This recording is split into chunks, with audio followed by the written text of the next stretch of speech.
सभी भाई बहनों को एक बार फिर से प्रभु मसीह यीशु में जय मसीह की प्रेज द लॉर्ड। उम्मीद करते हैं कि आप सब अच्छे हैं। तो पिछले वीडियो में हमने देखा था जवानों के बारे में, इन अंतिम दिनों में किस तरह से जवान अपने पापों के विषयों में, अपने डेली पापों के विषयों में, अपनी रूटीन लाइफ के पापों के विषय में, छोटे से छोटे पाप के विषय में भी किस तरह से वो उन्हें मन फिराना। तो आज हम देखेंगे रिपेंटेंस के बारे में, जो हम काफ़ी जन जानते हैं, हर मसीह जानते हैं, सबको जानता है इस रिपेंटेंस की वर्ड। तो आखिर ये रिपेंटेंस होता क्या है, एक ट्रू रिपेंटेंस का मतलब क्या है, रिपेंटेंस होता क्या है, तो किस तरह से हमें रिपेंट करना है, यानी पश्चाताप हमें किस तरह से करना है, तो और इस रिपेंटेंस का फल क्या है। तो इन विषयों को आज हम देखने जा रहे हैं। तो सबसे पहले हम देखेंगे, अगर हम अपनी नॉर्मल ट्रांसलेशन में, अगर अपनी कॉमन भाषा की ट्रांसलेशन में हम अगर देखने की कोशिश करते हैं, तो ये रिपेंटेंस या इस पश्चाताप का नॉर्मल ही अगर मीनिंग, इसका मतलब होता है कि रिटर्न या टर्न। इसका मतलब होता है कि रिटर्न, रिपेंट मतलब होता है टर्न। इसका मतलब है कि आपको घूमना है। तो किस चीज से घूमना है आपको, तो इस विषय में हमें देखना है कि हमें, तो इस अंधकार से हमें रिपेंट होना है, पश्चाताप होना है।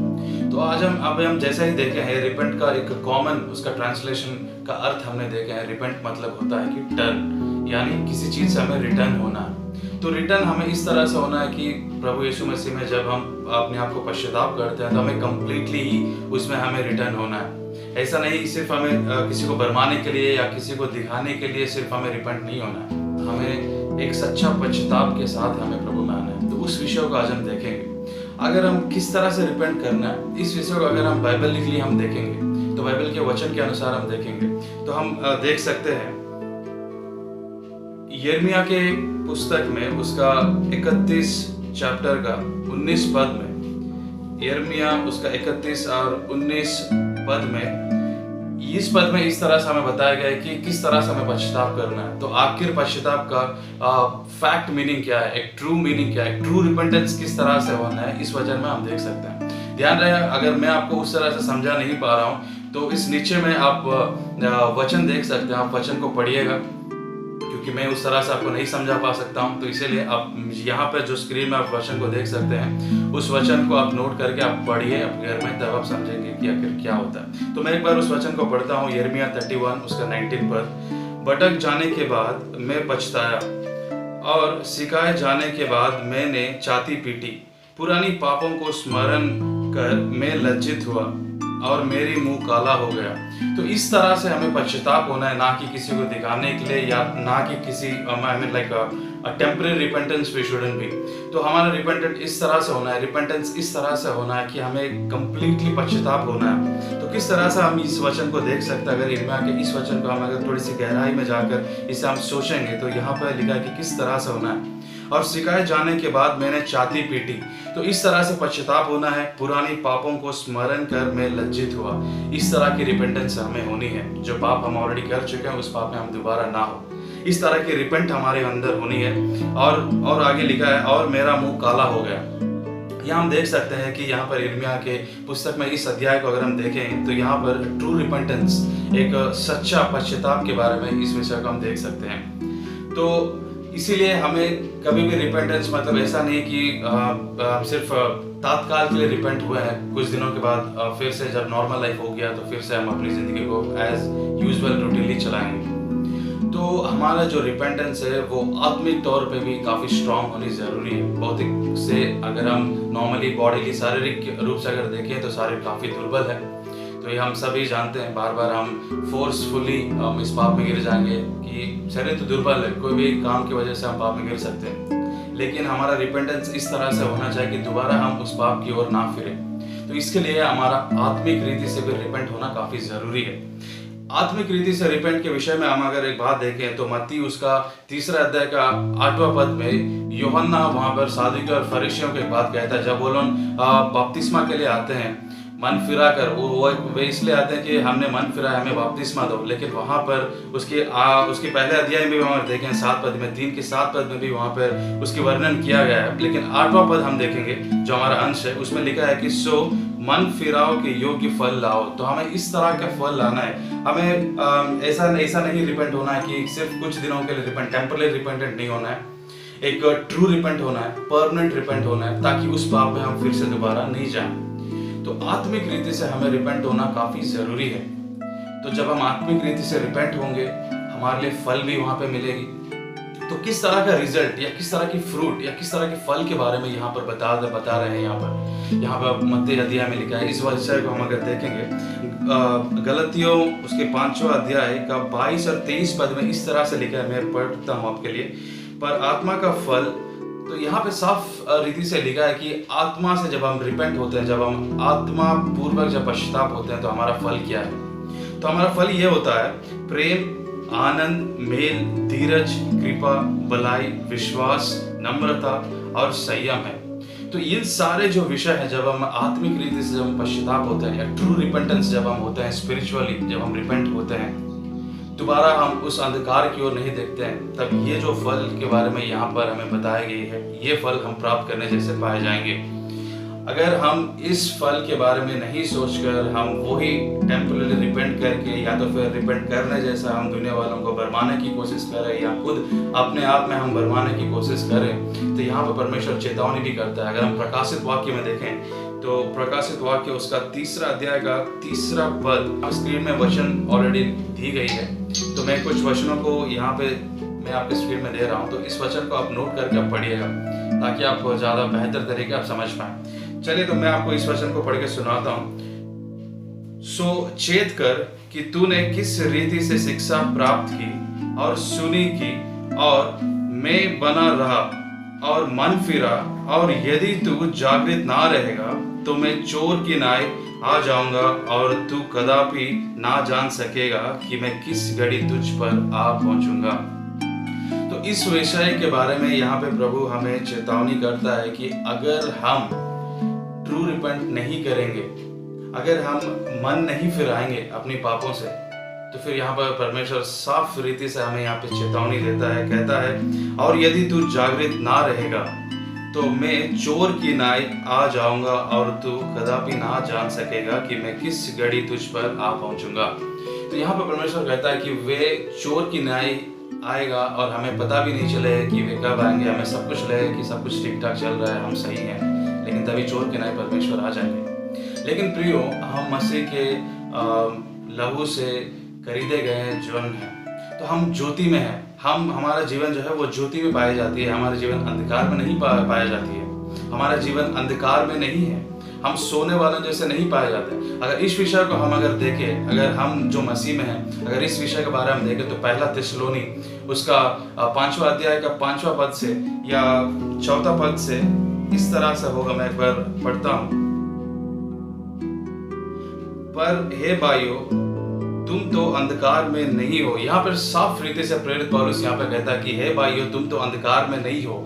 यह विषय हमारे लिए, क्योंकि हम अंधकार में नहीं हैं, हम उद्धार पाए हुए लोग हैं, हम पश्चाताप किए हुए लोग हैं, हम मन फिराए हुए लोग हैं। तो हमारे लिए प्रभु चोर की नाई नहीं आएगा, क्योंकि चोर जो होता है वो अंधकार रात्रि समय में आता है। अगर इस वचन को मैं थोड़े से आगे में पढ़ूं कि वह दिन तुम पर चोर की नाई आ पड़े। देखिए एक बार मैं फिर से इस वचन को पढ़ता हूँ। हे भाइयों, तुम तो अंधकार में नहीं हो कि वह दिन तुम पर चोर की नाई आ पड़े, क्योंकि तुम सब ज्योति के संतान और दिन की शांति हो। हम में रात के नहीं हैं, ना अंधकार के हैं। तो यहाँ साफ रीति से प्रेरित पौलुस जिस अध्याय में हम वहाँ पे वार्निंग के विषय में हम पढ़े हैं, वहाँ पे प्रकाशित 3:3 में हम वहाँ पे पढ़े हैं, प्रभु चोर की नाई आएगा, हमें सोने वालों जैसे नहीं पाना है, हमें जागरूक रहना है। और इस वचन में हम देख सकते हैं, क्योंकि हम मसीह के लोग हैं, हम मसीह में उद्धार पाए हुए लोग हैं, हम पश्चाताप किए हुए लोग हैं। तो यहाँ पे साफ रीति से यहाँ पर प्रेरित पौलुस कहता है कि हमारे लिए वो प्रभु अंधकार की नाई नहीं आएगा, हमारे लिए वो चोर की नाई नहीं है, क्योंकि हम जो है वो ज्योति में हैं, हम जो है वो दिन के उजियाला में चलते हैं। तो हमारे लिए वो जो प्रभु वहाँ पर कब आप पहुँचेंगे वो नहीं हमें, क्योंकि हम जब ज्योति में हैं तो प्रभु ऑलरेडी हमारे अंदर ही है। हमारा चाल चलन भी इसी तरह से होगी, हमारा शरीर भी ऑटोमेटिकली इसी तरह से हमें हमारी आत्मा जो है वो एनफोर्स करेगी हमारे शरीर को कि हम दोबारा वो पाप नहीं करें। शरीर जरूर चाहेगी उस विषय में पाप करने के लिए, भले ही वो छोटी पाप क्यों ना हो, शरीर जरूर हमें उत्साही है कि हमें उस पाप करना है, लेकिन आत्मा हमें प्रेरित करेगी, आत्मा हमें ग्रेस करेगी कि वो चीज को तुम नहीं करो। ठीक है, तो इस विषयों को आप ध्यान रखिएगा, क्योंकि आज हम देखें कि आखिर रिपेंटेंस तो सब कहते हैं कि रिपेंटेंस पश्चाताप काफ़ी बार सुनते हैं कि आखिर ये रिपेंटेंस या ट्रू रिपेंटेंस या सच्चा पश्चाताप होता क्या है। इस विषयों के बारे में आज हम देखे हैं। जो वचन आज मैं आपको यहाँ पे एक दो वचन हम जो देखे हैं, अब अपने घरों में भी पढ़िएंगे, तब आपको साफ रीति से पता चलेगा कि हमें किस तरह से पश्चाताप करना है, किस तरह से हमें इस अंतिम दिनों में खासकर पश्चाताप होना है। समय काफ़ी नज़दीक है परमेश्वर प्रभु यीशु मसीह के आने का, और हम जैसे ही जानते हैं कि काफ़ी दिन बुरे चल रहे हैं। तो इस घड़ी में हमें जिस तरह से रिपेंट होना है, किस तरह से हमें अपने आप को तैयार करना है प्रभु के आगमन के लिए, उस विषय में हमें हमेशा लगातार प्रार्थना पूर्वक, आत्मा के अनुसार हमें प्रार्थना पूर्वक बना रहना है।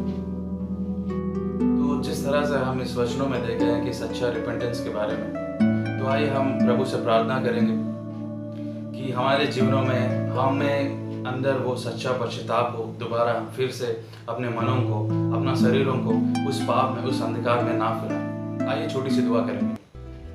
प्रभु जी, हम आपको धन्यवाद देते हैं। प्रभु जी, एक बार फिर से आपने हम इस बहुमूल्य अवसर को आप हमारे पास रखे हैं, इसके लिए हम सबके धन्यवाद देते हैं। प्रभु जी, मैं आपके लोगों को सुनाने के लिए, आपके लोगों को वचन सुनाने के लिए मैं योग्य नहीं हूँ। प्रभु जी, मैं मांग लेता हूँ। प्रभु जी, आज हम जिस वचनों को देखे हैं प्रभु जी रिपेंटेंस के बारे में, कि हमें पश्चाताप किस तरह से करनी है, किस तरह से हम अपने मन को फिरा सकते हैं, प्रभु जी आप हमें इस योग्य बनाइएगा कि हम फिर से दोबारा उस सदोम की ओर, उस पाप की ओर, उस अंधकार की ओर अपने जीवनों को हम फिर से ना देखें। प्रभु जी, कई लोग आज संसार में अंधकार में मर रहे हैं प्रभु जी, लेकिन आपने जो हमें जो स्वभाव हमें आपने जो दिया है, जो प्रिविलेज आपने हम मसीहों को चुना है, हम दरिद्र, हम दीन लोगों को जो आपने हमें चुना है, इसके लिए हम स्तुति आभारी करते हैं प्रभु जी। तो आज जितने लोग इस वीडियो के माध्यम से इस वचन को सुन रहे हैं प्रभु जी, इस प्रार्थना में जितने लोग भी शामिल हुए हैं प्रभु जी, आप सभी के जीवन में आप अद्भुत कार्य करिए प्रभु जी। आप सबके साथ आपकी अनुग्रह को बनाए रखिए प्रभु जी, और सबके जीवनों में उस सच्चा पश्चाताप का हृदय आप लाइए प्रभु जी, ताकि हम में से कोई एक भी आपके आगमन के दिन में नाश ना हो प्रभु जी। प्रभु जी, हम आपकी वचन पर हम विश्वास करते हैं प्रभु जी, हमारे आंखें हमेशा आपकी ओर लगी रहती है प्रभु जी। प्रभु जी, इन सारे विषयों को हम आपके ऊपर चढ़ाते हैं प्रभु जी। आप हमेशा हमारे साथ ही बने रहिएगा प्रभु जी, हमारी हर दुख क्लेश कष्टों में आप हमारे साथ ही रहिएगा प्रभु जी। हम हर इस संसार के अंधकारों से हमें बचाइएगा प्रभु जी। इस छोटी सी विनती प्रार्थना प्रभु यीशु मसीह के नाम से मांग लेता हूँ, दया करके सुनिए और ग्रहण कीजिए, आमीन। तो याद रखिए प्रियो, आज हम जिस तरह से देखें रिपेंटेंस के बारे में, मेरा जो पिछला वीडियो था उसमें हमने देखा है कि जवानों के विषय में कि किस तरह से इस अंतिम दिनों में हमें पाप से बचना है। तो इन सारे विषयों को आप लगातार आपके दोस्तों को शेयर करते रहिएगा मैक्सिमम, क्योंकि जो इम्पोर्टेंट चीज़ है as for our youth, we need to share this gospel as much as possible we can, क्योंकि अंतिम दिन है, हमें किसी के साथ लज्जित होने की नहीं है, या कौन क्या सोचेंगे इस बारे में हमें सोचना भी है नहीं। तो let them think what they generally used to think, क्योंकि लोगों का ही उनका ऑलरेडी सोच है, कुछ कहना, कुछ सोचना या कुछ ताने मारना। तो let them do what they doing, लेकिन हमारे अंदर में जो करना है, जो इम्पोर्टेंट थिंग जो है, इस वचन को जितना आप शेयर कर सकें, तो यही हमारा इस चैनल का भी मेन जो मकसद है, जो मोटो है हमारा इस चैनल की, कि हम जितने लोगों को इसको शेयर करें। हो सके तो आप इस चैनल को सब्सक्राइब और या लाइक भी करिए, कोई प्रॉब्लम नहीं होगा, लेकिन ज़्यादातर इंपॉर्टेंस इसे दीजिएगा कि शेयर करिए इस चैनल को। थैंक यू दोस्तों, इस वीडियो को कंप्लीट तक देखने के लिए। हम फिर से अगले वीडियो में कुछ और टॉपिक के साथ मैं आपके साथ में आऊँगा प्रभु के वचन देखने के लिए। तब तक के लिए आप सब stay safe, stay blessed, praise the Lord.